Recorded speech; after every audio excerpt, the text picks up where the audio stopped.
பிதா, குமாரன், பரிசுத்த ஆவியின் திருப்பெயராலே ஆமேன். இந்த திருச்சபையினுடைய ஆலய கட்டி முடித்து இந்த பிரதிஷ்டை திருநாளின் வழிபாட்டிற்கு உங்களை அன்போடு வரவேற்பதில் மகிழ்ச்சி அடைகின்றோம். வாருங்கள், நாம் இணைந்து ஆண்டவரை மகிமைப்படுத்தி ஆராதிப்போம், பிரார்த்தனை செய்வோம். அன்பும் அருளும் நிறைந்த எங்கள் நல்ல ஆண்டவரே, இந்த நாளிலும் நாங்கள் திருச்சபை இறைமக்களாக உம்மை நினைத்து நாங்கள் உம்மை ஸ்தோத்திரித்து உம்மை மகிமைப்படுத்துகின்றோம். கிறிஸ்தரசர் ஆலயத்தின் 2வது ஆண்டு பிரதிஷ்டை திருநாளிலே ஆண்டவரே, ஒருவேளை நாங்கள் இந்த இடத்திலே கூடி உம்மை ஆராதிக்க இயலாத ஒரு சூழ்நிலையில் இருந்தாலும் இருக்கின்ற இடங்களிலேயே ஆண்டவரே நாங்கள் அமர்ந்து இந்த ஆராதனை நேரத்திற்குள் நாங்கள் பிரவேசிக்கிறோம். இந்த வழிபாட்டை எங்கள் ஆண்டவர் நீர் பொறுப்பெடுத்துக் கொள்ளும். உம்முடைய தெய்வீக பிரசன்னத்தினால் எங்கள் ஆண்டவர் நீர் வழி நடத்துவீராக.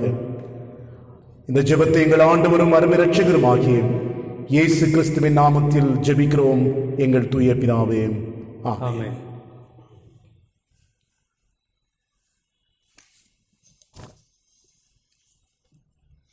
தேவனுடைய நாமம் மகிமைப்படும்படியாக நாம் அனைவரும் சேர்ந்து பாமாலைகளில் 221ஆம் பாமாலை, கர்த்தா நீர் வசிக்கும் ஸ்தலத்தை நேசிப்போம் என்ற பாடலை நாம் இணைந்து பாடுவோம்.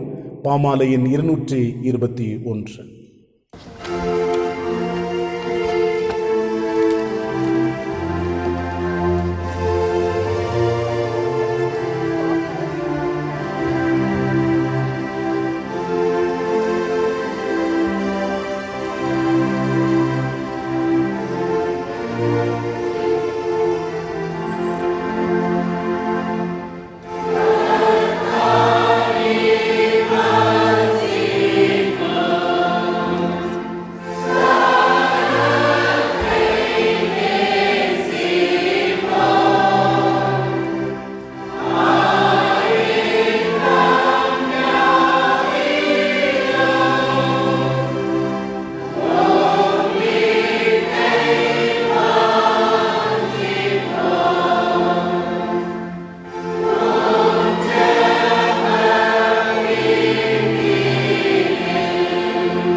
நாம் ஆண்டவரை போற்றி மகிமைப்படுத்துவோம்.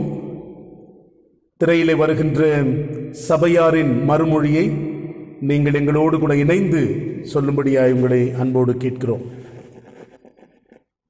சேனைகளின் கர்த்தாவே, உமது வாசஸ்தலங்கள் எவ்வளவு இன்பமானவைகள். கர்த்தாவே, உமது ஆலயமாகிய வாசஸ்தலத்தையும் உமது மகிமை தங்கிய ஸ்தானத்தையும் வாஞ்சிக்கிறோம். கர்த்தருடைய ஆலயத்திற்கு போவோம் வாருங்கள் என்று எனக்கு அவர்கள் சொன்னபோது மகிழ்ச்சியாய் இருக்கிறோம். நாங்களும் உமது மிகுந்த கிருபையினாலே உமது ஆலயத்திற்குள் பிரவேசித்து உமது பரிசுத்த சன்னிதானத்திற்கு நேரே பயபக்தியுடன் பணிந்து கொள்வோம். கர்த்தருடைய வாசல்களில் துதியோடும் அவர் பிரகாரங்களில் புகழ்ச்சியோடும் பிரவேசித்து அவரை துதித்து அவருடைய நாமத்தை ஸ்தோத்திரியுங்கள். நம்மை உண்டாக்கின கர்த்தருக்கு முன்பாக நாம் பணிந்து குனிந்து முழங்காற்படியிட கடவோம். வாருங்கள்.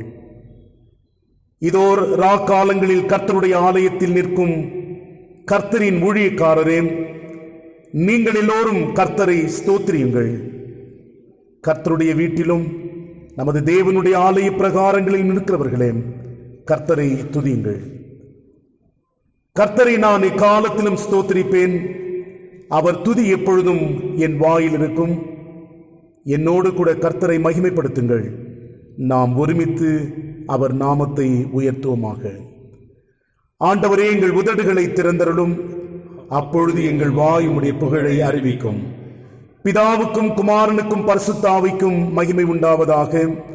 ஆதியிலும் இப்பொழுதும் எப்பொழுதுமான சதா காலங்களிலும் மகிமை உண்டாவதாக.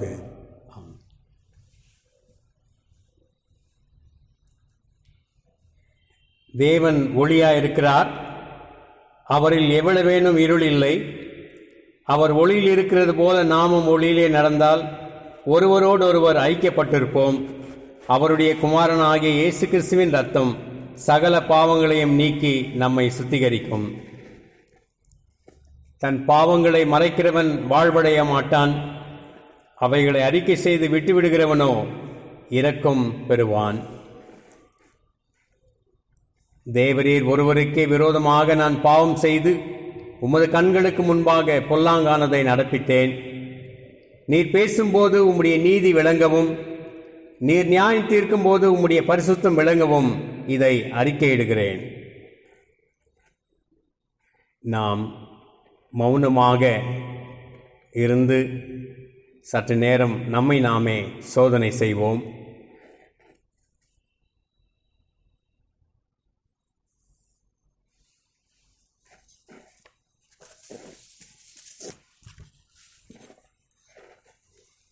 சர்வ வல்லமையுள்ள கடவுளிடத்தில் நாம் நமது பாவங்களை தாழ்மையோடு அறிக்கையிடுவோம். நாம் யாவரும் சேர்ந்து பாவறிக்கை ஜெபத்தை ஏறெடுப்போம். சர்வ வல்லமையும் மிகுந்த இரக்கமும் உள்ள பிதாவே, தப்பிப்போன ஆடுகளைப் போல நாங்கள் உம்முடைய வழிகளை விட்டு வழுவி அலைந்து போனோம். எங்கள் இருதயத்தின் யோசனைகளுக்கும் விருப்பங்களுக்கும் மிகவும் இணங்கி நடந்தோம். உமது பரிசுத்த கற்பனைகளுக்கு விரோதமாய் குற்றம் செய்தோம். செய்யத்தக்கவைகளை செய்யாமல் செய்யத்தகாதவைகளை செய்து வந்தோம். எங்களுக்கு சுகமே இல்லை. ஆனாலும் ஆண்டவரே, தேவரீர் எங்கள் ஆண்டவராகிய இயேசு கிறிஸ்துவின் மூலமாய் மனிதருக்கு அருளி செய்த வாக்குத்தத்தங்களின்படியே நிர்பாக்கியமுள்ள குற்றவாளிகளாகிய எங்களுக்கு இறங்கும். தப்பிதங்களை அறிக்கையிடுகிற எங்கள் மேல் பொறுமையாயிரும். பாவத்தின் நிமித்தம் துக்கப்படுகிற எங்களை சீர்படுத்தும். மிகவும் இரக்கமுள்ள பிதாவே, உம்முடைய பரிசுத்த நாமத்துக்கு மகிமை உண்டாகும்படி நாங்கள் இனி தேவ பக்தியும் நீதியும் தெளிந்த புத்தியும் உள்ளவர்களாய் நடந்து வர இயேசு கிறிஸ்துவின் நிமித்தம் எங்களுக்கு கிருபை செய்தருளும். ஆமேன். நம்முடைய பரமபிதாவாகிய சர்வ வல்லமையுள்ள கடவுள் உத்தம மனஸ்தாபத்தோடும் உண்மையான விசுவாசத்தோடும் தம்மிடத்திற்கு மனம் திரும்பி தங்கள் சகோதர சகோதரிகளின் குற்றங்களை மன்னிக்கிற யாவருக்கும் பாவ மன்னிப்பை அருளி செய்வோம் என்று மிகுந்த இரக்கமாய் வாக்குத்தத்தம் செய்திருக்கிறார். அவர் நம்முடைய ஆண்டவர் இயேசு கிறிஸ்துவின் நிமித்தம் உங்களுக்கு இறங்கி உங்கள் பாவங்கள் எல்லாவற்றையும் மன்னித்து அவைகளினின்று உங்களை விடுதலையாக்கி சகல நன்மையிலும் உங்களை உறுதிப்படுத்தி நிலைநிறுத்தி நம்மை நித்திய ஜீவக்கரையில் சேர்ப்பாராக. ஆமேன். ஆண்டவரை துதியுங்கள். ஆண்டவர் நாமம் துதிக்கப்படுவதாக. வேத பாடங்கள் வாசிக்க கேட்போம். இந்த சிறப்பு நாளின் ஆராதனையிலே வாசிக்கும்படியாக தெரிந்து கொள்ளப்பட்ட பழைய ஏற்பாட்டு திருமறை பாடம் 2 நாளாகமம் 7ஆம் அதிகாரம் 11ஆம் வசனம் முதல் 18ஆம் வசனம் முடிய. The old testament reading is taken from 2 Chronicles chapter 7 verses commencing from 11 to 18. 2 நாளாகமம் 7ஆம் அதிகாரம் 11ஆம் வசனம் முதல் 18ஆம் வசனம் முடிய. சாலமோன் கர்த்தருடைய ஆலயத்தையும் ராஜ அரமனையையும் கட்டி தீர்த்தான். கர்த்தருடைய ஆலயத்திலும் தன் அரமனையிலும் சாலமோன் செய்ய மனதாயிருந்ததெல்லாம் அனுகூலமாயிற்று. கர்த்தர் இரவிலே சாலமோனுக்கு தரிசனமாகி, நான் உன் விண்ணப்பத்தை கேட்டு இந்த ஸ்தலத்தை எனக்கு பலியிடும் ஆலயமாக தெரிந்து கொண்டேன். நான் மழையில்லாதபடிக்கு வானத்தை அடைத்து அல்லது தேசத்தை அழிக்க வெட்டுக்கிளிகளுக்கு கட்டளையிட்டு அல்லது என் ஜனத்திற்குள் கொள்ளை நோயை அனுப்பும்போது என் நாமம் தரிக்கப்பட்ட என் ஜனங்கள் தங்களை தாழ்த்தி ஜெபம் பண்ணி என் முகத்தை தேடி தங்கள் பொல்லாத வழிகளை விட்டு திரும்பினால், அப்பொழுது பரலோகத்தில் இருக்கிற நான் கேட்டு அவர்கள் பாவத்தை மன்னித்து அவர்கள் தேசத்துக்கு க்ஷேமத்தை கொடுப்பேன். இந்த ஸ்தலத்திலே செய்யப்படும் ஜெபத்திற்கு என் கண்கள் திறந்தவைகளும் என் செவிகள் கவனிக்கிறவைகளுமாயிருக்கும். என் நாமம் இந்த ஆலயத்தில் என்றென்றைக்கும் இருக்கும்படி நான் இதை தெரிந்து கொண்டு பரிசுத்தப்படுத்தினேன். என் கண்களும் என் இருதயமும் எந்நாளும் எங்கே இருக்கும்? உன் தகப்பனாகிய தாவீது நடந்தது போல நீ எனக்கு முன்பாக நடந்து நான் உனக்கு கற்பித்தபடியெல்லாம் செய்து என் கட்டளைகளையும் என் நியாயங்களையும் கைக்கொள்வாயானால், அப்பொழுது இஸ்ரவேலை அரசாளும் புருஷன் உனக்கு இல்லாமற் போவதில்லை என்று நான் உன் தகப்பனாகிய தாவீதோடே உடன்படிக்கை பண்ணினபடியே உன் ராஜ்யபாரத்தின் சிங்காசனத்தை நிலைக்க பண்ணுவேன். வாசிக்கும்படியாக தெரிந்து கொள்ளப்பட்ட பழைய ஏற்பாட்டு திருமறை பாடம் வாசித்து முடிந்தது.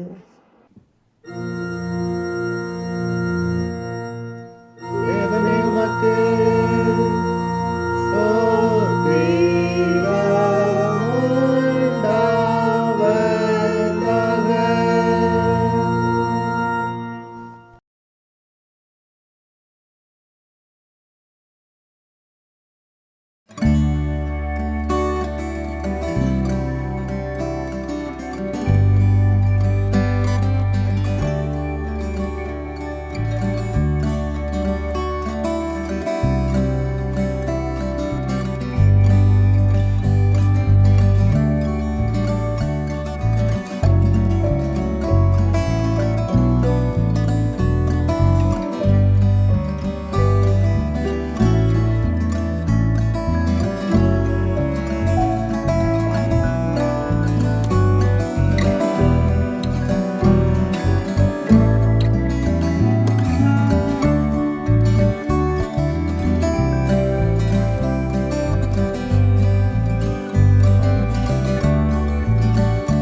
கிறிஸ்து அரசர் ஆலயத்தின் ஒரு சுருக்க வரலாறு.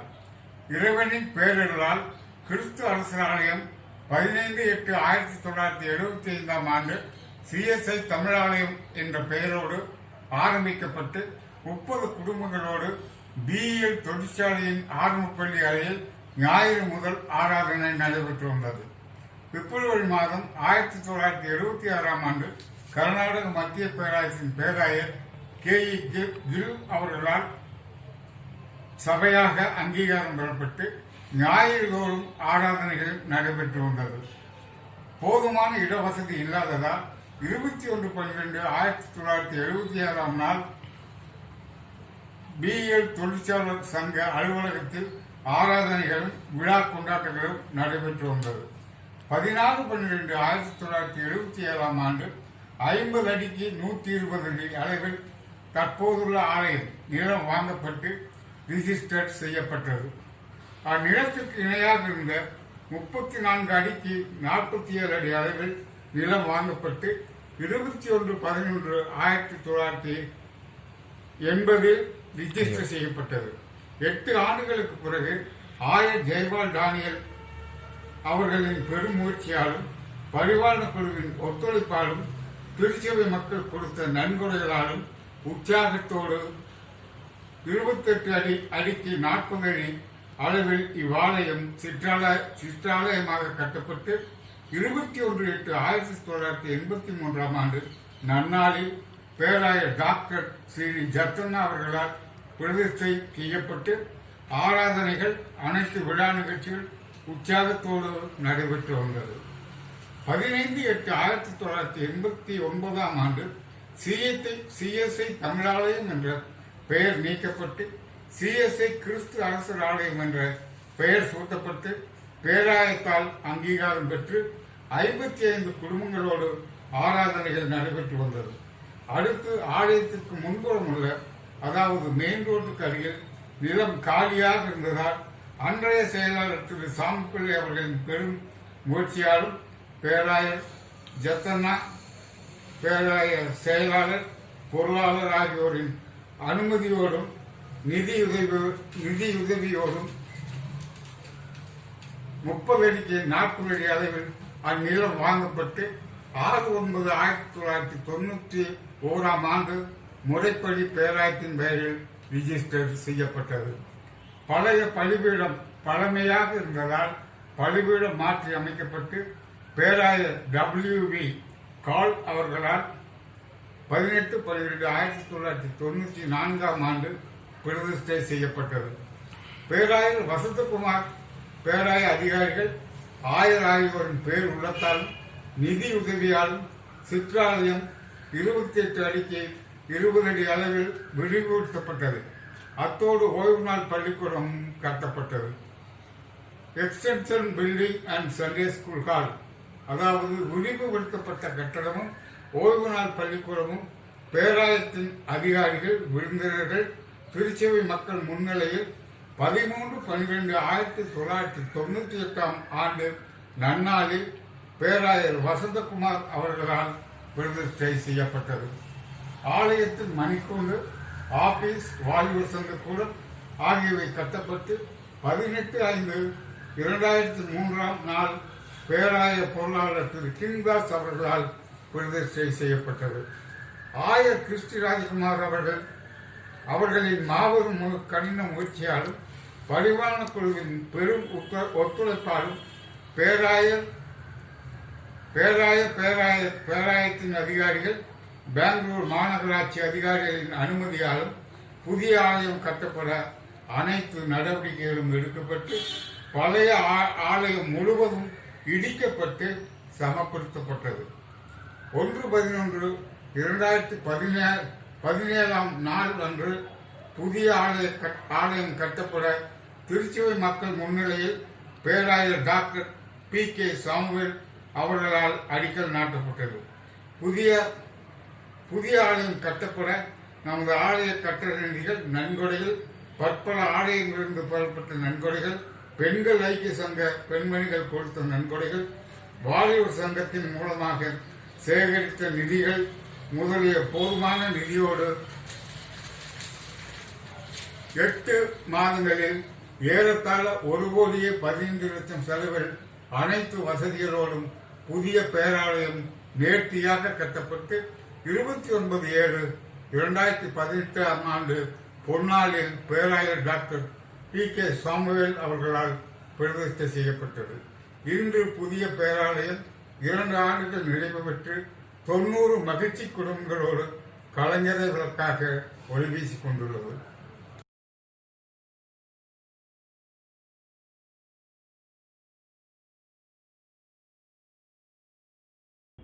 கிறிஸ்துவுக்கு அன்பார்ந்தவர்களே, இந்த திருச்சபையின் 2வது ஆண்டு பிரதிஷ்டை திருநாளிலே ஆயரோடு கூட இணைந்து இந்த வழிபாட்டிலே நான் பங்கேற்பதை குறித்து நான் மகிழ்ச்சி அடைகின்றேன். உங்கள் அனைவரையும் இந்த திருநாளிலே நல்வாழ்த்துக்களை நான் தெரிவிக்கின்றேன். கிறிஸ்தரசர் ஆலயத்தின் புதுப்பிக்கப்பட்ட அல்லது புதியதாய் கட்டப்பட்ட இந்த ஆலயத்திலே ஆண்டவருடைய பேரருளும் ஆசீர்வாதமும் தொடர்ந்து இருக்க நம்முடைய ஜெபத்தையும் நாம் ஏறெடுக்கிறோம். ஒருவேளை 1 வருடம் என்று கூட சொல்ல முடியாது, சில மாதங்களிலேயே கட்டி முடித்த ஒரு ஆலயம். இந்த ஆலயம் உங்களுடைய ஜெபத்தினால் கட்டப்பட்ட ஆலயம் என்று சொன்னால் அது மிகையாகாது. ஆகவே இந்த 2வது ஆண்டு பிரதிஷ்டை திருநாளை கொண்டாடுகின்ற உங்கள் அனைவரையும் கர்நாடக மத்திய திருமண்டலம் சிவில் ஏரியா கவுன்சில் அனைத்து திருச்சபையில் சார்பாகவும் உங்களை நான் வாழ்த்துவதில் மகிழ்ச்சி அடைகின்றேன். குறிப்பாக அப்போஸ்தலனாகிய பவுல் கொலோசையருக்கு எழுதிய நிருபத்திலே விசுவாசிகளுக்கு கூறுகின்ற ஒரு வசனத்தை நான் உங்களுக்கு நினைப்படுத்த விரும்புகிறேன். கிறிஸ்துவிலே வேர் கொண்டவர்களாகவும் கிறிஸ்துவிலே கட்டப்பட்டவர்களாகவும் கிறிஸ்துவோடு நடந்து செல்லுகிறவர்களாக நீங்கள் வாழுங்கள். விசுவாசத்திலே பெறுகிறவர்களாக ஆண்டவரோடு நல்லுறை வைத்து வாழ்வதற்கு ஆண்டவர் அநேக கிருபைகளை உங்களுக்கு தருவார். அந்த ஒரு சத்தியத்தோடு என்றும் நடக்க ஆண்டவர் உங்களை ஆசீர்வதிக்க என்னுடைய ஜெபத்தையும் நான் ஏறெடுக்கின்றேன். தேவன் தந்திருக்கிற இந்த அருமையான ஆலயத்திலே கூடி ஆண்டவரை ஆராதியுங்கள். ஒற்றுமையோடு அன்போடு செயல்படுங்கள். ஆண்டவருடைய பேரருளும் ஆசீர்வாதமும் என்னாலும் உங்களில் நிலைத்திருக்க என்னுடைய வாழ்த்துதலை தெரிவிக்கின்றேன். ஆண்டவரின் திருப்பெயர் மகிமைப்படுவதாக. நன்றி.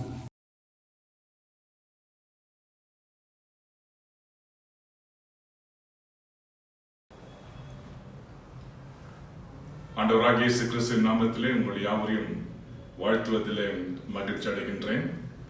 குறிப்பாக கர்நாடக மத்திய திருமண்டலத்தின் சார்பாக 2வது ஆண்டின் நிறைவு விழாவை கொண்டாடும்படியாக தேவன் உங்களோடு கூட இருந்ததற்காக கடவுளுக்கு நன்றி சொல்லுகின்றேன்.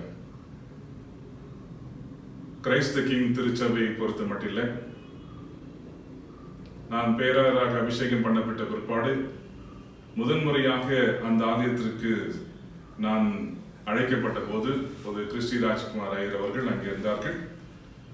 நீங்கள் அனைவருமாக சேர்ந்து அந்த நாளிலே கொடுத்த ஒரு விண்ணப்பம், ஏற்குறைய 45 ஆண்டுகள் கடந்து போனாலும் எங்களுக்கென்று வழிபடுவதற்காக ஒரு புதிய ஆலயம் வேண்டும் என்ற எண்ணத்தோடு கூட ஒரு மனுவை நீங்கள் கொடுத்தீர்கள்.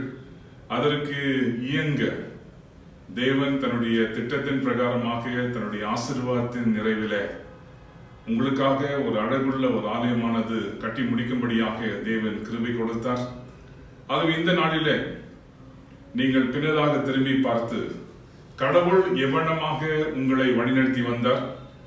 இந்த ஆலயம் மாத்திரமல்ல, இந்த ஆலயத்தின் வாயிலாக அநேக ஊழியங்கள் பெருகும்படியாகவும் இந்த நாளிலே உங்களை நான் வாழ்த்துகின்றேன். நீங்கள் வைத்திருந்த நம்பிக்கை, அதுவும் அல்லாமல் எவ்வளமாக நீங்கள் பணங்களை திரட்டி ஆயரோடு சேர்ந்து இந்த ஆலயத்தை கட்டி முடிக்கும்படியாக தேவன் கிருபை கொடுத்தார். இந்த நாளிலே நீங்கள் 2 ஆண்டுகளை முடித்து 3வது ஆண்டிற்குள் கடந்து போகிறீர்கள். ஆனால் உங்களுடைய திருச்சபையின் வரலாற்றை நான் பார்க்கும்போது ஏறக்குறைய 45 ஆண்டுகளுக்கு மேலாக நீங்கள் அந்த இடத்துல கடவுளை நீங்கள் வழிபட்டு வருகிறீர்கள்.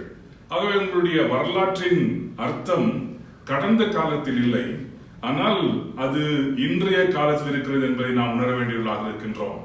நாம் எப்படியாக வாழ்ந்தோம், எப்படியாக வளர்ந்தோம், எப்படியாக கட்டிப்பிடித்தோம் என்பது அல்ல, இன்றைக்கு அந்த இடங்களிலே இந்த சபை எப்படிப்பட்ட சாட்சியுள்ள சபையாக இருக்கிறது என்பதுதான் இந்த நாள் முக்கியமான ஒரு காரியம் என்பதாக நான் யோசிக்கின்றேன். ஏனென்றால் நம்முடைய வரலாற்றின் மூலமாக நாம் எப்படியாக உருவாக்கப்பட்டோம் என்பது அல்ல, இன்றைக்கு நான் எப்படிப்பட்ட அடையாளத்தை நான் கொடுத்து கொண்டிருக்கின்றேன். ஆகவே தான் 1 பேதுரு புத்தகம் 2ஆம் அதிகாரத்திலே நாங்கள் கிறிஸ்துவுக்கேற்ற மாளிகையாய் கட்டப்பட்டு வருகிறோம், உயிருள்ள கற்களினால் நாங்கள் கட்டப்பட்டு வருகிறோம் என்ற பல்வேறு நிலைகளிலே சபையை அங்கே அவர் எழுதுகிறதாக நாம் பார்க்கின்றோம். அதுவும் அல்லாமல் எபேசியர் 2ஆம் அதிகாரம் 22ஆம் வசனத்திலே அவர் மேல் மாளிகை முழுவதும் இசைவு இணையப்பட்டு கர்த்தருக்குள் பரிசுத்த ஆலயமாய் எழும்புகிறது. அது அப்படிப்பட்ட ஒரு பரிசுத்த ஆலயமாய், அனைவரையும் நீங்கள் ஏற்றுக்கொள்கின்ற ஒரு ஆலயமாய், ஐக்கியத்தின் மத்தியிலே, ஒற்றுமையின் மத்தியிலே அன்பை பிரதிபலிக்கின்ற ஒரு ஆலயமாய், இன்னும் அநேகரை உங்கள் வசப்படுத்துகின்ற ஒரு ஆலயமாய், இன்னும் பல்வேறு இடங்களில் சென்று நீங்கள் ஊழியர்களை செய்கின்ற ஒரு ஆலயமாய், அப்படிப்பட்ட கிறிஸ்துவின் அரசர் என்ற பெயரை வைத்திருக்கின்ற உங்களுடைய ஆலயம் இன்னுமாக அநேக ஆண்டுகளை காணும்படியாக கர்நாடக மத்திய திருமணத்தின் சார்பாகவும் அனைத்து விசுவாச சார்பாக உங்களை நான் வாழ்த்துகின்றேன். கொடுத்த இந்த சந்தர்ப்பத்திற்காக என்னுடைய மனமார்ந்த நன்றி. சபையின் ஒவ்வொரு விசுவாச குடும்பத்திற்கும் எங்களுடைய வாழ்த்துதல்கள், எங்களுடைய ஜெபங்கள். தேவன் அநேக அற்புதமான ஆச்சரியமான காரியங்களை செய்யும்படியாய் உங்களை ஆசீர்வதிக்கின்றோம்.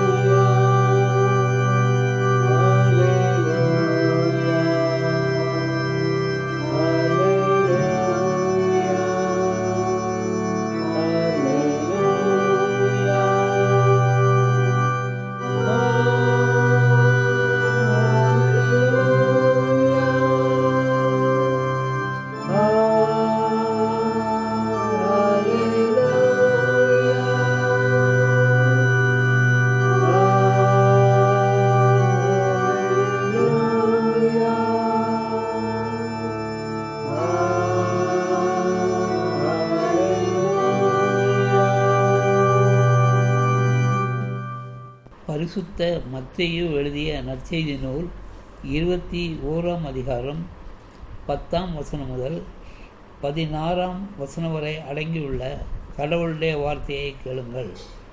மத்தேயு 21:10ஆம் வசனம் முதல். அவர் எருசலேமுக்குள் பிரவேசிக்கையில் நகரத்தார் யாவரும் ஆச்சரியப்பட்டு இவர் யார் என்று விசாரித்தார்கள். அதற்கு ஜனங்கள், இவர் கலிலேயாவிலுள்ள நாசரேத்திலிருந்து வந்த தீர்க்கதரிசியாகிய இயேசு என்றார்கள்.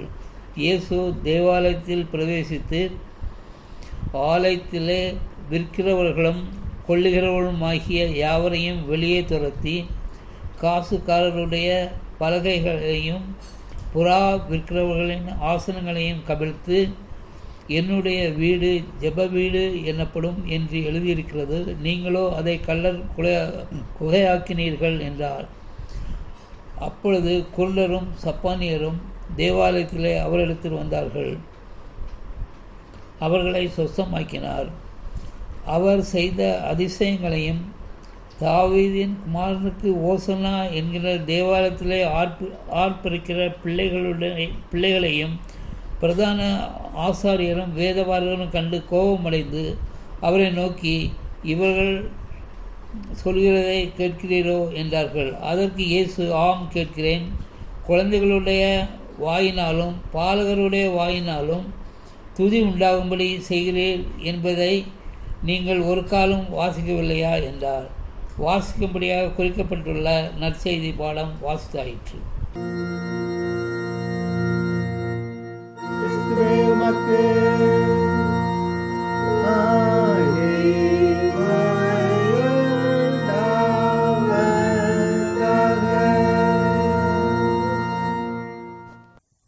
நாம் அனைவரும் சேர்ந்து கீர்த்தனைகளிலே 238வது பாடல், சேனைகளின் கர்த்தரே நின் திருவிலம் அளவர இனிதினிதே. கீர்த்தனை 238வது பாடலை பாடுவோம்.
எங்கள் கன்மலையும் மீட்பருமாகிய கர்த்தாவே, என் வாயின் வார்த்தைகளும் எங்கள் இருதயத்தின் தியானமும் உமது சமூகத்தில் பிரீதியாயிருப்பதாக.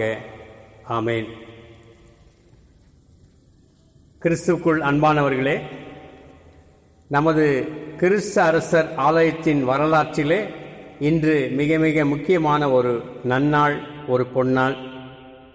நமது ஆண்டவராகிய இயேசு கிறிஸ்து இந்த உலகை ஆள வந்தவர் கிறிஸ்து அரசர். அவருடைய பெரிதான கிருபையாலும் நமது பேராயர் பேரருள் திரு PK சாமுவேல் அவர்களுடைய ஆசீர்வாதத்தாலும்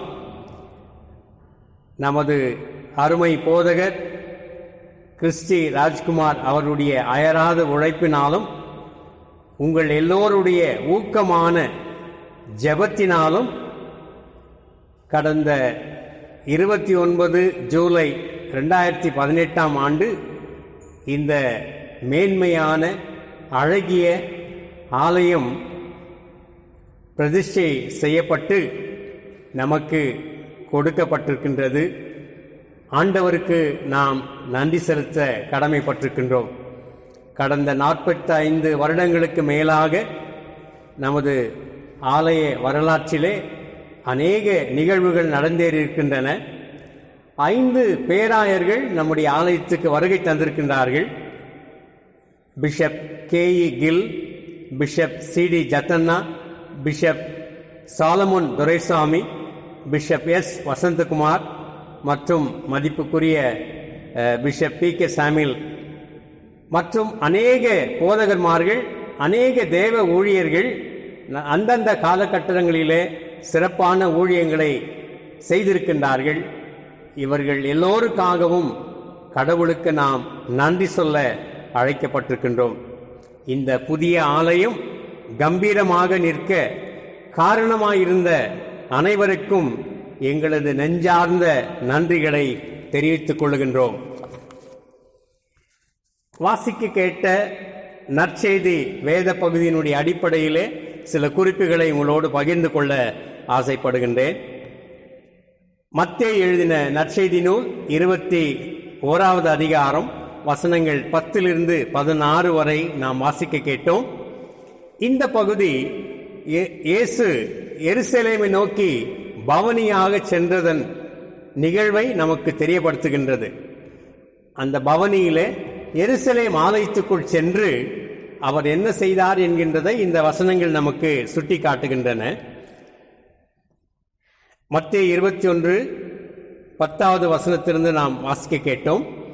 அவர் எருசலேமுக்குள் பிரவேசிக்கையில் நகரத்தார் யாவரும் ஆச்சரியப்பட்டு இவர் யார் என்று விசாரித்தார்கள். அதற்கு ஜனங்கள், இவர் கலிலேயாவுள்ள நாசரேத்தில் வந்த தீர்க்கதரிசியாகிய இயேசு என்றார்கள். இயேசு தேவாலயத்தில் பிரவேசித்து ஆலயத்தில் விற்கிறவர்களையும் கொள்ளுகிறவர்களும் ஆகிய யாவரையும் வெளியே துரத்தி காசுக்காருடைய பலகைகளையும் புறா விற்கிறவர்களின் ஆசனங்களையும் கவிழ்த்து, என்னுடைய வீடு ஜெப வீடு எனப்படும் என்று எழுதியிருக்கிறது, நீங்களோ அதை கள்ளர் குகையாக்கினீர்கள் என்றார். என்னுடைய வீடு ஜெப வீடு. நம்முடைய ஆலயம் ஒரு ஜெப வீடாக இருக்கின்றது. ஏசாயா 56வது அதிகாரம் 7வது வசனத்திலே சொல்லியிருக்கின்ற வார்த்தையை தான் இயேசுநாதர் இங்கு குறிப்பிட்டு காட்டுகின்றார். ஏசாயா 56:7, என் வீடு எல்லாருக்கும் ஜெப வீடு. My house is prayer house for all Nations. ஆக ஆலயத்திலே ஏறெடுக்கப்படுகின்ற ஜெபங்களின் வீடாக இருக்கின்றது. சாலமோன் ராஜா ஆலயத்தை கட்டி முடித்த பிறகு அந்த ஆலயத்திற்குள்ளிருந்து அவர் ஜெபங்களை ஏறெடுக்கின்றார். அந்த ஜெபத்தை கூட நாம் வாசிக்கின்றோம். 2 நாளாகமும் 6வது அதிகாரம் 21வது வசனத்திலே இப்படியாக நாம் வாசிக்கின்றோம். 2 Chronicles chapter 6 verse 21, உமது அடியேனும் இந்த ஸ்தலத்திலே விண்ணப்பம் செய்ய போகிற உமது ஜனமாகிய இஸ்ரவேலும் பண்ணும் ஜெபங்களை கேட்டருளும். பரலோகமாகிய உம்முடைய வாசஸ்தலத்திலே நீர் அதை கேட்பீராக. கேட்டு மன்னிப்பீராக. சாலமோன் ராஜா ஆலயத்தை பிரதிஷ்டை செய்து முடித்தவுடனேயே அந்த ஆலயத்திற்குள் சென்று அவர் ஜெபம் பண்ணுகின்றார், விண்ணப்பம் பண்ணுகின்றார், மன்றாட்டுகளை அவர் ஏறெடுக்கின்றார். அப்படி ஏறெடுக்கின்ற அந்த சூழ்நிலையை தான் நாம் இப்போது வாசிக்க கேட்டோம். உமது அடியேனும் இந்த ஸ்தலத்திலே விண்ணப்பம் செய்ய போகிற உமது ஜனமாகிய இஸ்ரவேல் பண்ணும் ஜெபங்களை எல்லாம் நீர் கேட்டருளும் என்று சொல்லுகிறார். அதே வண்ணமாக அன்னாளின் ஜெபத்தை 1 சாமுவேல் 1 அதிகாரம் 9, 10, 12 வசனங்களிலே பார்க்கின்றோம். அன்னாளுக்கு பிள்ளை இல்லை, அவள் கர்த்தருடைய சன்னதியிலே வெகு நேரம் விண்ணப்பம் பண்ணினாள் என்று அந்த வசனங்களிலே நாம் வாசிக்கின்றோம். தாவீது ராஜா தன்னுடைய விண்ணப்பத்தை சங்கீதம் 18:6 அவர் தெளிவுபடுத்துகின்றார். நெருக்கத்திலே நான் கர்த்தரை நோக்கி அபயமிட்டேன், கர்த்தர் தமது ஆலயத்திலிருந்து என்னுடைய சத்தத்தை கேட்டார் என்று சொல்லி. ஆக ஜெப வீடு, நம்முடைய ஆலயம் ஜெபம் செய்யப்படுகின்ற, விண்ணப்பங்களை ஏறெடுக்கின்ற, மன்றாட்டுக்களை ஆண்டவரிடத்திலே தெரியப்படுத்துகின்ற ஜெபமாக அது அமைகின்றது. ஆகவே அந்த ஜெபத்தை ஏறெடுக்க நாம் அழைக்கப்படுகின்றோம். முதலிலே நாம் யாராவது ஆலயத்துக்குள் வந்தவுடனேயே நாம் ஜெபம் செய்கின்றோம். ஜெப வீடு நம்முடைய ஆலயம். இறை வேண்டலின் இல்லமாக மட்டுமல்லையே நம்முடைய ஆலயம், குறைகள் நிவர்த்தி செய்யப்படுகின்ற ஆலயமாகவும் இது அமைகின்றது. மத்தேயு 21 அதிகாரம் 14வது வசனத்திலே நாம் வாசிக்கின்றோம். அப்பொழுது குருடரும் சப்பானிகளும் தேவாலயத்திலே அவரிடத்திற்கு வந்தார்கள், அவர்களை சொஸ்தமாக்கினார். பவனி முடிந்து ஆலயத்துக்குள் சென்று என்னுடைய வீடு ஜெப வீடு என்று சொன்னவர், அதற்குள்ளாக நோயாளிகள் வருகின்றார்கள். அதாவது குருடரும் சப்பானிகளும் தேவாலயத்திலே வருகின்றார்கள். சாதாரணமாக அவர்கள் வருவதில்லை. ஆனால் இயேசுநாதர் உள்ளே நுழைந்தவுடனே இங்கு நமக்கு ஏதாவது நன்மை கிடைக்கும் என்று சொல்லி தங்களுடைய குறைகளோடு அங்கே உள்ளே வருகின்றார்கள். பிரச்சனைகள் இல்லாத வீடு இல்லை, பிரச்சனைகள் இல்லாத இடம் கிடையாது. வாழ்க்கை பிரச்சனை நிரம்பிய ஒன்றாக இருக்கின்றது. ஆனால் அதற்கு தீர்வு காணுகின்ற இடமாக ஆலயம் அமைகின்றது. அன்னாளுக்கு பிள்ளை இல்லை என்று அன்னாள் ஜெபித்தாள். ஆனால் அந்த பிள்ளை வரத்தை கர்த்தர் கொடுக்கின்றார். மேலும் மார்க்கு 1 அதிகாரம் 23 வசனத்திலே ஜெப ஆலயத்திலே இயேசுநாதர் இருக்கிறார். அங்கே அசுத்த ஆவியுள்ள மனுஷன் இருக்கின்றான், அதிலிருந்து அவனுக்கு விடுதலை தருகின்றார். மார்க்கு 3 அதிகாரம் 5 வசனங்களிலே சூம்பின கையுடைய மனிதன் ஜெப ஆலயத்தில் இருக்கின்றான், அவனுக்கு அவர் விடுதலை தருகின்றார். லூக்கா 13 அதிகாரம் 10-13 வரை 18 வருடமாய் நிமிரக்கூட முடியாத ஒரு பெண்மணி அங்கு இருக்கின்றார். அவர்களுக்கு அந்த வியாதியிலிருந்து சுகம் தருகின்றார். ஆக ஜெப ஆலயங்களிலே இயேசுநாதர் அந்த பிரச்சனைகளிலிருந்து, குறைவோடு வருகின்றவர்களுக்கு அந்த பிரச்சனைகளிலிருந்து விடுதலை தரக்கூடியவராக இருக்கின்றதை நாம் பார்க்கின்றோம். ஆக எருசலேம் தேவாலயத்திலே குருடரும் சப்பானிகளும் வருகின்றார்கள், அவர்களுக்கு அவர் விடுதலை தருகின்றார். அந்த குறைகளிலிருந்து நிறைவு தருகின்றவராக அவர் இருக்கின்றதை நாம் பார்க்கின்றோம். இந்த நிறைவு தருகின்ற ஒரு கடவுள் இருக்கிறார் என்கிறதை சாலமோன் ராஜா நினைவு கூர்ந்துதான் அவர் அந்த ஆலயத்திலே நீர் இந்த குறைகளையெல்லாம் நிவர்த்தி செய்ய வேண்டும் என்று கடவுளிடத்திலே விண்ணப்பம் செய்கின்றார். புதிய ஆலயம் கட்டி முடித்தவுடன் 2 நாளாகமும் 7 அதிகாரம் வசனங்கள் 12-16 வரை நாம் படித்து பார்த்தால் இது நமக்கு விளங்கும். கர்த்தர் இரவிலே சாலமோனுக்கு தரிசனமாகி, நான் உன் விண்ணப்பத்தை கேட்டு இந்த ஸ்தலத்திலே எனக்கு பலியிடும் ஆலயமாக தெரிந்து கொண்டேன். நான் மழையில்லாதபடிக்கு வானத்தை அடைத்து அல்லது தேசத்தை அழிக்க வெட்டுக்கிளிகளுக்கு கட்டளையிட்டு அல்லது என் ஜனத்திற்குள் கொள்ளை நோயை அனுப்பும்போது என் நாமம் தரிப்பிக்கப்பட்ட என் ஜனங்கள் தங்களை தாழ்த்தி ஜெபம் பண்ணி என் முகத்தை தேடி தங்கள் பொல்லாத வழிகளை விட்டு திரும்பினால், அப்பொழுது பரலோகத்தில் இருக்கிற நான் கேட்டு அவர்கள் பாவத்தை மன்னித்து அவர்கள் தேசத்துக்கு சேமத்தை கொடுப்பேன். இந்த ஸ்தலத்திலே செய்யப்படும் ஜெபத்திற்கு என் கண்கள் திறந்தவைகளும் என் செவிகள் கவனிக்கிறவைகளுமா இருக்கும். இந்த ஸ்தலத்திலே செய்யப்படுகின்ற ஜெபத்திற்கு என்னுடைய கண்கள் திறந்தவைகளாக என் செவிகள் கவனிக்கின்றவைகளாக இருக்கும். ஆக குறைகள் எதுவாக இருந்தாலும் ஆலயத்திலே வந்து ஜெபிக்கின்ற பொழுது அந்த குறைகளை ஆண்டவரிடத்திலே தெரியப்படுத்தும் பொழுது அந்த குறைகளை நிவிர்த்தி செய்யக்கூடியவராக இருக்கின்றார். இறை வேண்டலின் இல்லம் நம்முடைய ஆலயம், குறைகள் தீர்க்கப்படும் இல்லம் நம்முடைய ஆலயம். Our church is a prayer house. Our church is a problem solving house. மூன்றாவதாக பறைசாற்றும் ஆலயம், proclaiming church. மத்தேயு 21:15-16 வசனங்களிலே நாம் இப்படியாக வாசிக்கின்றோம். அவர் செய்த அதிசயங்களையும் தாவீதின் குமாரனுக்கு ஓசன்னா என்று தேவாலயத்திலே ஆர்ப்பரிக்கிற பிள்ளைகளையும் பிரதான ஆசாரியரும் வேதபாரகரும் கண்டு கோபமடைந்து அவரை நோக்கி, இவர்கள் சொல்லுகிறதை கேட்கிறீரோ என்றார்கள். அதற்கு இயேசு, ஆம் கேட்கிறேன். குழந்தைகளுடைய வாயினாலும் பாலகருடைய வாயினாலும் துதி உண்டாகும்படி செய்தீர் என்பதை நீங்கள் ஒரு காலம் வாசிக்கவில்லையா என்று சொல்லுகின்றார். அன்புக்குரியவர்களே, கடவுளுடைய அன்பை, கருணையை, இரக்கத்தை, அற்புதத்தை பறைசாற்றுகின்ற இடமாக எருசலேம் ஆலயம் இருந்ததற்கு இயேசுநாதர் சான்று பகருகின்றார். பாலகர்கள், குழந்தைகள் ஆலயத்துக்குள்ளே அவர்கள் இருக்கின்றார்கள். ஒருவேளை பவனி சென்றவர்களிலே ஒரு சிலராக அவர்கள் இருந்திருக்கலாம். அவருடைய கைகளிலே குருத்தோலைகள் இருக்கின்றன. ஆனால் அவர்கள் ஆண்டவருக்கு துதி பாடுகின்றார்கள். அவருடைய புகழை அதிகமாக அங்கே பறைசாற்றி கொண்டிருக்கின்றார்கள். ஆலயத்தில் நடைபெறும் இயேசுவின் அன்புக்கு பறைசாற்றக்கூடிய பிள்ளைகளாக அவர்கள் இருக்கின்றார்கள். சங்கீதம் 8வது அதிகாரம் 2வது வசனத்திலே நாம் வாசிக்கின்றோம். இந்த வசனைத்தான் இயேசுநாதர் இங்கே அவர் குறிப்பிட்டு சொல்லுகின்றார். பாலகர்களுடைய வாயின் மூலமாக ஆண்டவருடைய நாமம் புகழப்படுகிறது என்று சொல்லி சங்கீதத்திலே நாம் வாசிக்கின்றோம்.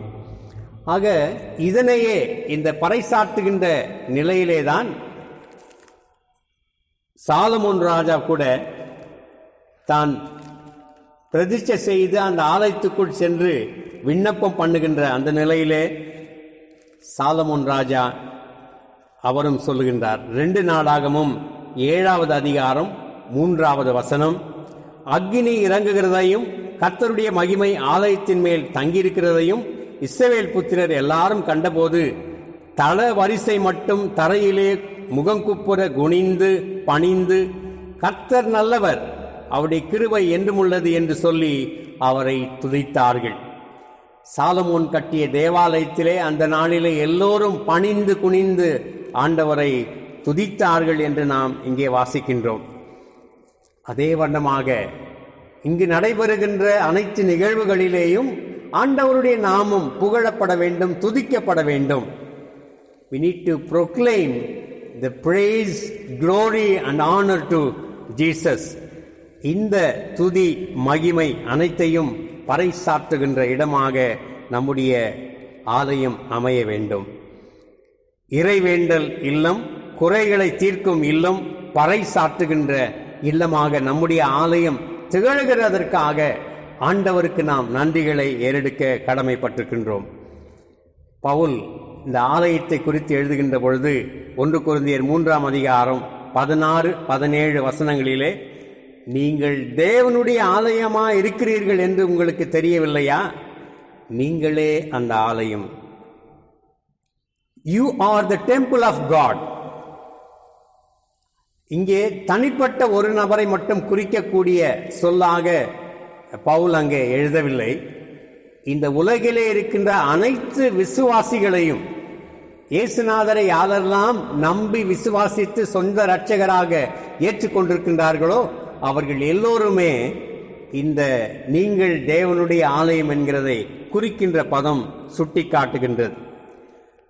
இந்த ஆலயமாக நாம் இருக்கின்ற பொழுது நாம் தனிப்பட்ட முறையிலே, சபை முறையிலே, குடும்பங்கள் முறையிலே இறைவேண்டல் செய்கின்ற, ஜெபிக்கின்ற இல்லங்களாக, குறைகளை தீர்க்கின்ற இல்லங்களாக, பறைசாற்றுகின்ற இல்லங்களாக இருக்கின்றோமா என்கிறது தான் கேள்வியாக இருக்கின்றது. கடந்த சில வருடங்களுக்கு முன்பாக நம்முடைய பிஷப் காட்டன் பாய்ஸ் ஸ்கூலிலே சினட் மீட்டிங் ஒன்று நடந்தது.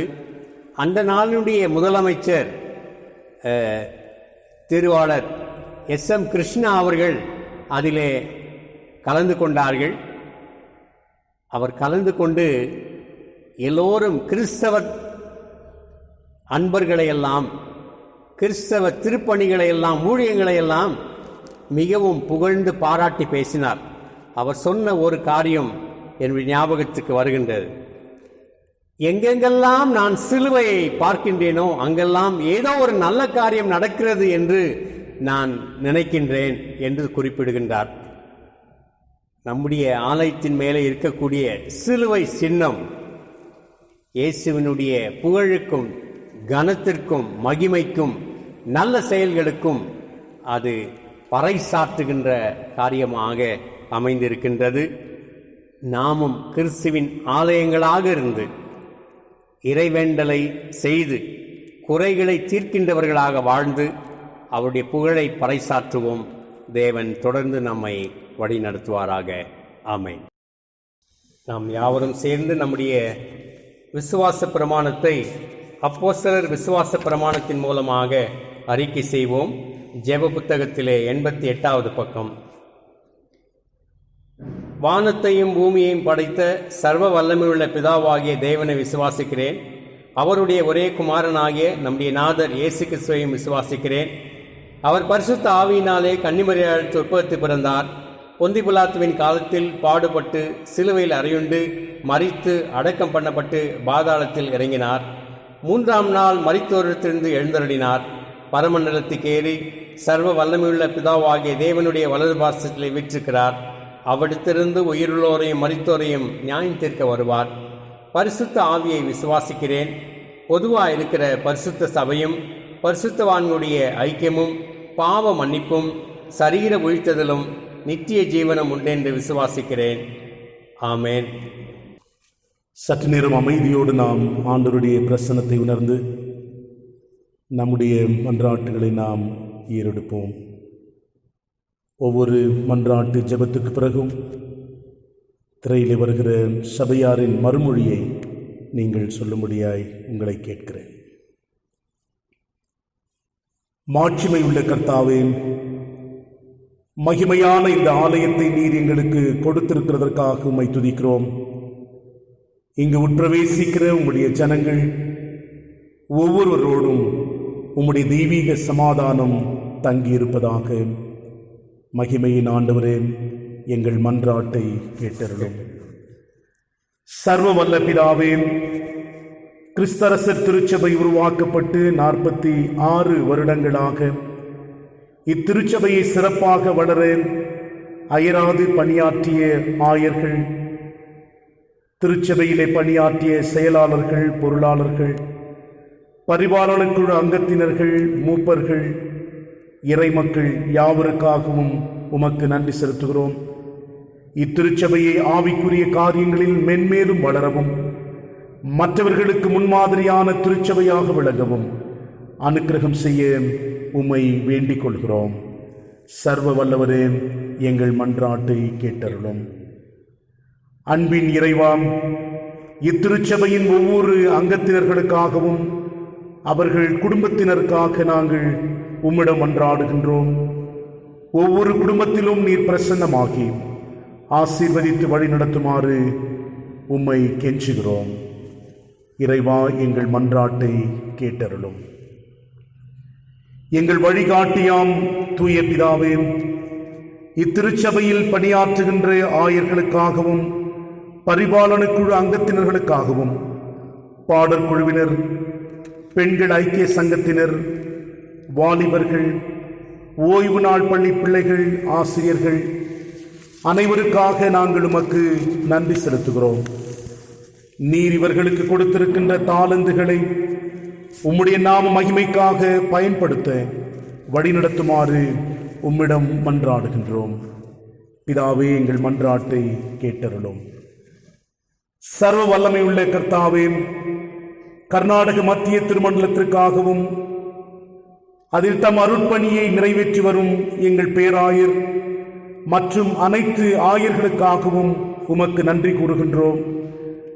அவர்கள் அநேக மக்களை உம்முடைய மந்தையில் சேர்க்கும் மெய்ப்பர்களாக தங்களுடைய பணியை சிறப்பாக செய்ய அருள் வேண்டி மன்றாடுகின்றோம். சர்வ வல்லவரே, எங்கள் மன்றாட்டை கேட்டருளும். எங்களை மீட்டு ரட்சித்து எங்களுக்கு சுகம் பலன் ஜீவனை கொடுத்து எங்களை காத்து வருகின்ற எங்கள் அன்பின் பரமபிதாவே, முதியோரையும் சுகவீனமாயிருக்கின்ற மக்களையும் உம்முடைய காக்கும் கரங்களினாலே நாங்கள் ஒப்பு கொடுக்கின்றோம். நீர்தாமே அவருடைய பலவீனங்களை நீக்கி சுகத்தை தந்து நீரை வழிநடத்த உம்மிடம் மன்றாடுகின்றோம். எங்கள் மீட்பராம் கடவுளே, எங்கள் மன்றாட்டை கேட்டருளும். ஞானத்தின் ஊற்றாகிய கர்த்தாவே, பரவி வருகின்ற COVID-19 கொள்ளை நோய் நின்று காப்பாற்ற நீர் எங்களுக்கு கொடுத்திருக்கின்ற மருத்துவர்கள், செவிலியர்களுக்காக உமக்கு நன்றி செலுத்துகிறோம். இக்கொள்ளை நோய் பரவாமல் இருக்க தடுப்பு மருந்தினை கண்டறிய நீர் கொடுத்திருக்கின்ற ஞானத்திற்காகவும் மருந்தினை கண்டுபிடிப்பதற்கான தங்களை அர்ப்பணித்திருக்கின்ற வல்லுநர்களுக்காகவும் உமக்கு ஸ்தோத்திரம் செலுத்துகின்றோம். தடுப்பு மருந்து சீக்கிரமாய் கண்டுபிடிக்கப்பட்டு உம்முடைய பிள்ளைகளுக்கு இக்கொள்ளை நோயிலிருந்து விடுதலையை கொடுக்க உம்மிடம் வேண்டுகின்றோம். ஞானத்தின் ஊற்றே, எங்கள் மன்றாட்டை கேட்டருளும். அன்பின் ஆண்டவரே, COVID-19 பாதிப்பினால் சீர்குலைந்திருக்கின்ற பொருளாதாரத்தை நீ சீர்படுத்த வேண்டுமாறு பிரார்த்திக்கிறோம். வேலையை இழந்திருக்கின்ற மக்களுக்கு ஒரு வாழ்வாதாரத்தை நீர் காட்ட வேண்டும் என்று உம்மிடம் மன்றாடுகின்றோம். பசி பட்டினி இல்லாமல் உம்முடைய ஜனங்களை நீர் காத்துக்கொள்ள வேண்டுமாறு உம்மிடம் வேண்டுகின்றோம். நீர்தாமே ஏற்ற வேலை வாய்ப்புகளை ஏற்படுத்தி தரவும், அதனால் மக்கள் சமாதானத்தோடு சந்தோஷத்தோடு வாழ நீர் அருள் புரிய வேண்டும் என்று உம்மிடம் மன்றாடுகின்றோம். ஆண்டவா, எங்கள் மன்றாட்டை கேட்டருளும். அனைவரும் சேர்ந்து சொல்வோம். எங்கள் மன்றாட்டுகள் எல்லாவற்றையும் உம்முடைய குமாரனும் எங்கள் மீட்பருமாகிய இயேசு கிறிஸ்துவின் வழியாய் வேண்டிக் கொள்கிறோம், எங்கள் தூய பிதாவே. ஆமென். நாம் ஆண்டவர் இயேசு கிறிஸ்து கற்றுத்தந்த இறைவேண்டலை நாம் ஏறெடுப்போம். பரமனில் இருக்கிற எங்கள் பிதாவே, உம்முடைய நாமம் பரிசுத்தப்படுவதாக, உம்முடைய ராஜ்யம் வருவதாக, உம்முடைய சித்தம் பரமனத்திலே செய்யப்படுவது போல பூமியிலேயும் செய்யப்படுவதாக.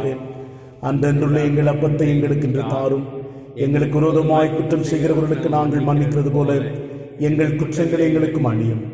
எங்களை சோதனைக்கு பிரவேசிக்க பண்ணாமல் தீமை நின்று எங்களை ரட்சித்துக் கொள்ளும். ராஜ்யமும் வல்லமையும் மகிமையும் என்றென்றைக்கும் உடையவைகளே. ஆமீன். ஜெபம் செய்வோம். எங்களை அதிகமாக நேசிக்கின்ற பரிசுத்தமுள்ள நல்ல ஆண்டவரே, இந்த காலை பொழுதிலே மீண்டுமாக உடைய பாதத்தை நாடி வர கிருபை செய்த தயவுக்காக நன்றி செலுத்துகிறோம். இந்த நாள் எங்களுடைய கிறிஸ்தரசர் ஆலயத்தினுடைய வரலாற்றிலே மிக முக்கியமான ஒரு நாளாக எங்களுக்கு நீ தந்ததற்காக நன்றி செலுத்துகிறோம். கடந்த 2 ஆண்டுகளுக்கு முன்பாக இந்த நாளிலே எங்களுடைய பேராயர் பேரருள் திரு அறிவர் PK சாமுவேல் ஐயா, பிஷப் ஐயா அவருடைய இனிதான கரங்களினாலே பிரதிஷ்டை செய்யப்பட்டு மக்களுடைய தொழுகைக்காக திறந்து வைக்கப்பட்ட இந்த தினத்தை நினைவு கூற நீ செய்த தயவுக்காக நன்றி செலுத்துகிறோம். இது உருவாக அயராது உழைத்த போதகர் கிறிஸ்டி ராஜ்குமார் அவர்களுக்காக நன்றி செலுத்துகிறோம். ஊக்கத்தோடு ஜெபித்த சபையார் மற்றவர்கள் எல்லோருக்காக ஜெபிக்கின்றோம். மனமோந்து காணிக்கை, பொருளுதவிகள், ஆலோசனைகள் கொடுத்த அனைத்து மக்களுக்காக ஜெபிக்கின்றோம். எங்களுடைய ஆலயத்திலே உழைத்த, சிறப்பாக ஊழியம் செய்த அனைத்து தேவ ஊழியர்களுக்காக நாங்கள் ஜெபிக்கின்றோம். போதகர்களுக்காக ஜெபிக்கின்றோம். செயலர்கள், பொருளர்கள், பாஸ்டேட் கமிட்டி அங்கத்தினர்கள் எல்லோருக்காக ஜெபிக்கின்றோம். அனைவரையும் இரக்கத்தோடு கண்ணோக்கி பார்த்து வழிநடத்த ஜெபிக்கின்றோம். ஒரு குறிப்பிட்ட நோக்கத்திற்காக எங்களுடைய ஆலயத்தை இந்த இடத்திலே நீர் வைத்திருக்கின்றீர். அந்த நோக்கம் நிறைவேற நீர் உதவி செய்து எங்களை வழிநடத்த ஜெபிக்கின்றோம். இன்னும் அநேக ஆண்டுகள் எங்களுடைய ஆலயம் சாட்சியுள்ள ஆலயமாக உமது அன்புக்கும் இரக்கத்துக்கும் பறைசாற்றுகின்ற மேலான சபையாக விளங்க நீர் கிருபை செய்து எங்களை வழிநடத்த ஜெபிக்கின்றோம். எங்களை தாழ்த்தி உம்முடைய அன்பு கரத்திலே ஒப்புத்தருகிறோம். ஏற்றுக்கொண்டு ஆசீர்வதித்து வழிநடத்தும். துதி, கனம், மகிமை அனைத்தும் நீர் எடுத்துக்கொள்ளும். இயேசு ரட்சகர் நாமத்திலே தாழ்மையோடு வேண்டிக் கொள்கிறோம் நல்ல பிதாவே, ஆமேன். என் ஆத்துமாவே கர்த்தரை ஸ்தோத்தரி, என் முழு உள்ளமே அவருடைய பரிசுத்த நாமத்தை ஸ்தோத்தரி. என் ஆத்துமாவே கர்த்தரை ஸ்தோத்தரி, அவர் செய்த சகல உபகாரங்களையும் மறவாதே. ஆமேன். நம்முடைய கர்த்தராகிய இயேசு கிறிஸ்துவுடைய கிருபையும் பிதாவாகிய தேவனுடைய அன்பும் பரிசுத்தாவினுடைய ஐக்கியமும் நம் அனைவரோடும் இன்றும் என்றும் சதா காலங்களிலும் நிலைத்திருப்பதாக.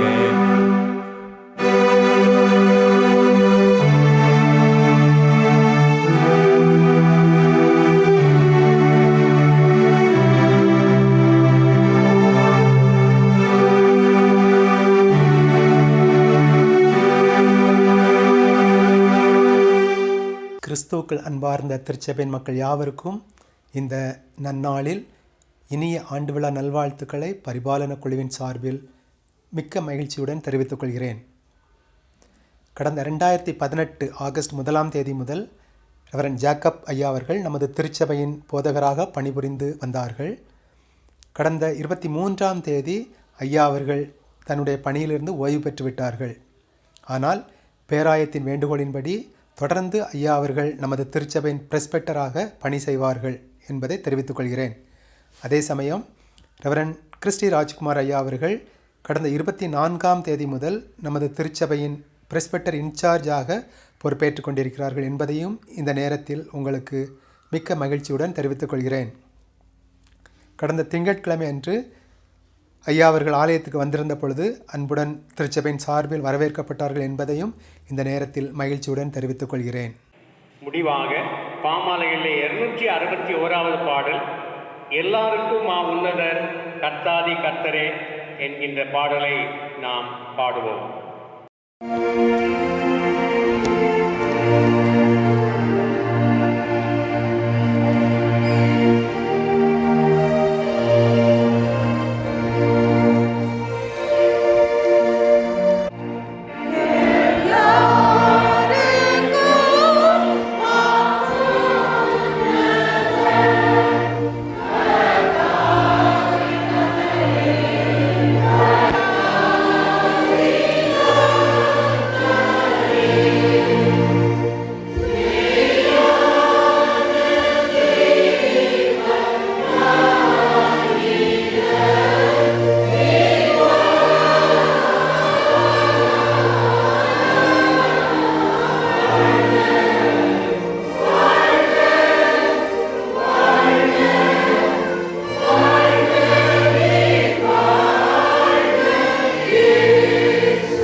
இரக்கத்தில் ஐஸ்வர்யமுள்ள நல்ல ஆண்டவரே, இந்த மகிழ்ச்சியான நல்ல நாளிலே உமது பிள்ளைகளாக எங்களுடைய ஆலய பிரதிஷ்டையினுடைய விழாவை நாங்கள் நினைவு கூறவும் கொண்டாடவும் ஆராதிக்கவும் நீ செய்த தயவுக்காக நன்றியோடு உம்மை ஸ்தோத்திரிக்கின்றோம். இந்த வழிபாட்டிலே உம்முடைய பிரசன்னம் இருந்ததற்காக நன்றி செலுத்துகிறோம். நிறை குறைகளை நீர் அறிந்து எங்களை வழிநடத்த தாழ்மையாக ஜெபிக்கின்றோம். நாங்கள் எல்லோருமே இறை வேண்டல் செய்கின்ற இல்லங்களாகவும் குறைகளை தீர்க்கின்ற இல்லங்களாகவும் உமது புகழை பறைசாற்றுகின்ற இல்லங்களாக இருக்கவும் எங்களை வழிநடத்த தாழ்மையாக ஜெபிக்கின்றோம். உம்முடைய அன்புக்கு எங்களை தாழ்த்தி ஒப்புத்தருகிறோம். ஏற்றுக்கொண்டு ஆசீர்வதித்து வழிநடத்தும். துதி கனம் மகிமை அனைத்தும் நீர் எடுத்துக்கொள்ளும். இயேசு ரட்சகர் நாமத்திலே தாழ்மையோடு வேண்டிக் கொள்கிறோம் நல்ல பிதாவே, ஆமேன். கர்த்தர் உங்களோடு இருப்பாராக, அவர் உமது ஆவியோடும் இருப்பாராக. சமாதானத்தோடு போக கடவும். கர்த்தருடைய நாமத்தினாலே ஆமேன்.